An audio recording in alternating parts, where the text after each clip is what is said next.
اعوذ باللہ من الشیطان الرجیم بسم اللہ الرحمن الرحیم۔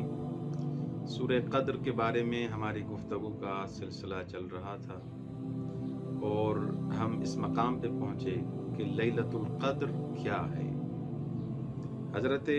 ایک روایت میں ہے کہ حضرت موسیٰ نے خدا کو کہا، اے پروردگار مجھے تیرا قرب چاہیے، تو خداوند متعال نے جواب دیا، قربی لمن استیقظ لیلۃ القدر، میرا قرب اس کو حاصل ہوگا جو شب قدر کو جاگ کے گزارے۔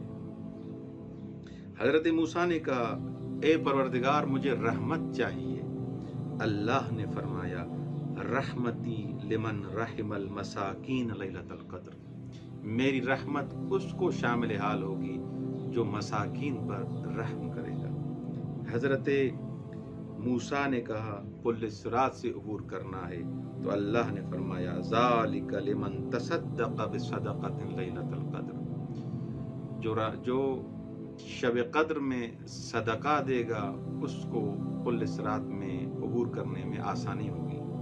حضرت موسیٰ نے کہا بہشت چاہیے، اللہ نے فرمایا، ذالک لمن سبح تسبیحا لیلۃ القدر، جو انسان شب قدر میں تسبیح پروردگار کرے گا اس کو بالآخر بہشت ملے گی۔ استغفار اگر کوئی کرنا چاہے، حضرت موسیٰ نے کہا تو اللہ نے کہا اس شب کو استغفار کرو۔ رضائے پروردگار چاہیے، اس شب میں 2 رکعت نماز پڑھو۔ تو اس شب کی بڑی عظمت ہے، اور پروردگار عالم نے یہاں پر انا انزلناہ فی لیلۃ القدر، اس نقطے کو ہم بیان کرتے ہیں کہ یہاں پر انزلناہ میں انزلنا القرآن نہیں بیان کیا گیا، انزلناہ قرآن کو نازل کیا لیلۃ القدر میں، لیلہ قدر میں، شب قدر میں۔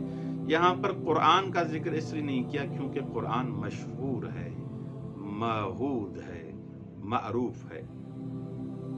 اور دوسری بات یہ کہ خداوند متعال نے سورہ قدر کے اس عظمت کے لیے بیان فرمایا کہ وما ادراک ما لیلۃ القدر، آپ کو کیا پتا کہ لیلۃ القدر کیا ہے، یعنی اس کی وصف قابل گفتن نہیں ہے، بیان نہیں کی جا سکتی لیلۃ القدر کی وصف۔ کوئی انسان کسی کے بس کی بات نہیں کہ لیلۃ القدر کی صفات اور عظمت کو بیان کرے۔ فیہا یفرق کل امر حکیم، فیہا یفرق کل امر حکیم، یہ شب قدر ایسی عظیم رات ہے جس میں تمام متون اور گرہوں کو کھولا جاتا ہے، متون کی شرحیں کی جاتی ہیں، وضاحت دی جاتی ہے۔ اللہ اکبر۔ یہ لیلۃ القدر، اس میں ایسے نہیں ہے کہ فقط رزق مادی مقدر کیا جاتا ہے کہ مثلا اس کو اتنا رزق ملے گا، اس کو اتنے پیسے ملیں گے، اس کو بالآخر کیل و مکیل جو حساب کتاب ہوتا ہے اس حساب سے نہیں، رزق معنوی بھی مقدر کیا جاتا ہے۔ جیسے روایات میں ہے کہ امامت رزق ہے، نبوت رزق ہے۔ ان ایسے رزقوں کی انسان کو دعا مانگنی چاہیے کہ مجھے محب اہل بیت کی، جو اہل بیت علیہ السلام کی جو محبت ہے، اس معنی میں اس کمال والی محبت مجھے عطا کر، وہ رزق انسان کو مانگنا چاہیے۔ رزق مادی تو انسان کو ملے گا، اس کی دعا مانگنی چاہیے، لیکن رزق معنوی کی بھی انسان کو دعا مانگنی چاہیے۔ اور اس پر قرآن کریم کی جو آیت ہے وہ دلیل ہے کہ نبوت کے بارے میں حضرت شعیب نے فرمایا، رزقنی منہ رزقا حسنا۔ اب نبوت کو یہاں پر رزق حسن قرار دیا گیا ہے۔ نبوت رزق ہے، امامت رزق ہے، ولایت رزق ہے، محبت اہل بیت رزق ہے، اطاعت والدین رزق ہے، اطاعت اہل بیت رزق ہے۔ یہ رزق انسان کو، نماز شب پڑھنا یہ رزق ہے، صدقہ دینا یہ رزق ہے۔ اس رزق کی خدا سے دعا مانگنی چاہیے۔ اور یہی نعمت، ایسی نعمتیں جن کے بارے میں فقط نعمتیں یہ نہیں ہیں کہ انسان کے پاس پیسہ ہو، دولت ہو، بہرحال زمین ہو، یہ فقط نعمتیں نہیں ہیں، بلکہ ثم لتسألن یومئذ عن النعیم، امام رضا علیہ الصلوۃ والسلام اس کی تفسیر کرتے ہوئے فرماتے ہیں نحن النعیم، ہم نعمتیں ہیں، امامت نعمت ہے، رسالت نعمت ہے، نبوت نعمت ہے، محبت اہل بیت نعمت ہے۔ بہرحال دوسرا جو نقطہ سورہ قدر کے بارے میں بیان کیا جا سکتا ہے تو یہاں پر الف شہر آیا ہے، 1000 مہینوں سے یہ رات افضل ہے۔ تو یہاں پر یہ الف شہر یعنی 1000 مہینہ جو ہے، آیا یہ تحدید ہے یا تمثیل ہے؟ تحدید یعنی 1000 مہینہ یہاں پر مراد ہے، یا یہ مثال کے طور پر ایک زیادہ مقدار ہے، اسی لیے ایک آپ کو سمجھانے کے لیے، آپ اور ہمیں سمجھانے کے لیے الف شہر بیان کیا گیا ہے، ورنہ کوئی اس شب کی برکت کو اور فضیلت کو کوئی شمار نہیں کر سکتا۔ آیا تحدید ہے، جیسے مثلا حضرت نوح علیہ السلام کی عمر کے لیے ہے کہ الف سنۃ الا 50 عاما، یہاں پر جو رسالت حضرت نوح تھی وہ 950 سال تھی، عمر اس سے زیادہ تھی۔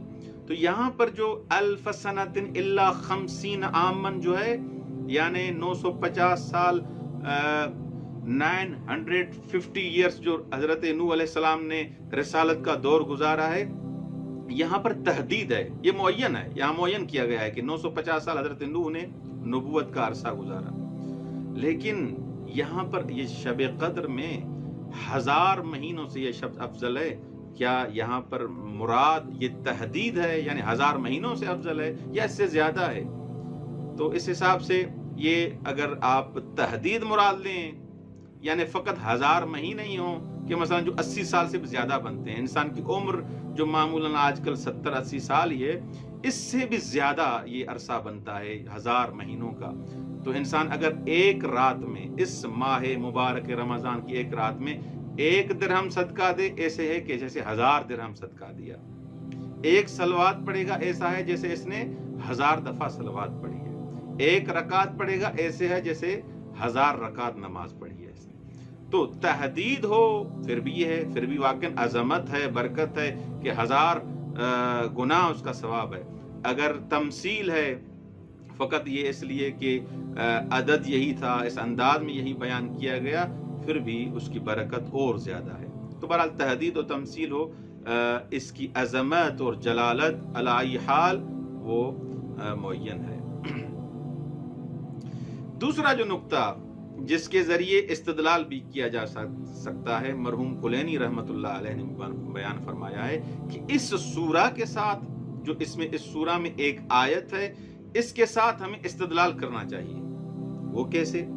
اس میں ہے کہ یہ جو سورہ ہے، روایات میں نقل ہوتا ہے کہ یہ سورہ، یہ جو ملائکہ نازل ہوتے ہیں، جو 1000 مہینوں سے یہ شب افضل ہے، اس میں ملائکہ نازل ہوتے ہیں۔ خوب، اس سورہ میں جو ملائکہ نازل ہوتے ہیں، رسول خدا صلی اللہ علیہ وآلہ وسلم کے دور میں معصوم رسول خدا تھے، ان کے دور میں یہ ملائکہ نازل ہوتے تھے، وہ پیغام لے کے آتے تھے، کچھ چیزیں لے کے آتے تھے، وہ عطا کرتے تھے، وہ معصوم تھے۔ اب ہم تو مثلا کسی نے فرشتہ اس انداز میں ہمارے پاس تو نہیں آتا کہ ہمیں کوئی چیز دے، تو اس کے لیے ایک وجود چاہیے جو امام ہو، معصوم ہو، جو فرشتوں کے ساتھ صحبت کرے، گفتگو کرے، ان سے وہ امر لے۔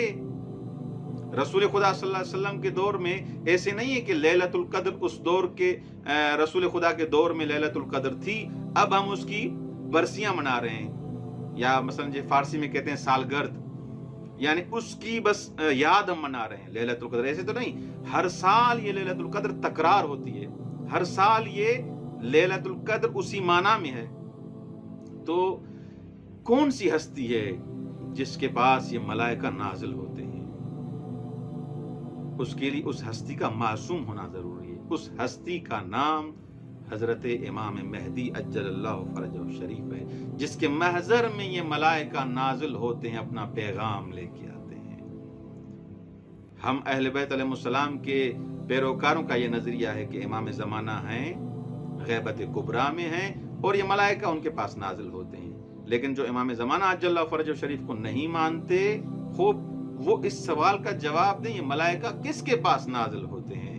حتماً امام کا ماننا ضروری ہے، امام معصوم جس کے محضر میں یہ ملائکہ نازل ہوں۔ یہ ایک عظیم نقطہ تھا جس کی طرف میں نے اشارہ کیا. اچھا، آخری نقطہ اور اس کے بعد یہ انشاءاللہ اگلے جلسے میں کچھ عرائض بیان کریں گے.